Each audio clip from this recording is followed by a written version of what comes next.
السلام علیکم سامعین، 22 جمادی الثانی کی تاریخ شروع ہو چکی ہے، 25 جنوری ہے۔ خبر کا عنوان ہے امریکی شہری نے اسلام مذہب قبول کر لیا۔ خبر تھوڑی تفصیل سے سن لیں۔ امریکی شہری کا نام ہے کرسٹوفر نامی امریکی شہری نے افغانستان میں طالبان کی حالت دیکھ کر اور اسلام مذہب کے مطالعہ کے بعد مذہب قبول کر لیا ہے۔ اب اس کا نام محمد عیسیٰ ہے۔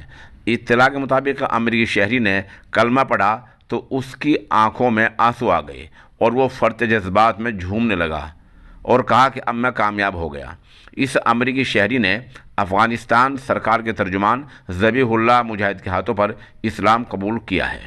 امریکی شہری نے اپنے بیان میں یہ بھی کہا کہ اس نے کئی سال تک اسلام مذہب کا مطالعہ کیا ہے اور طالبان کو قریب سے دیکھا ہے۔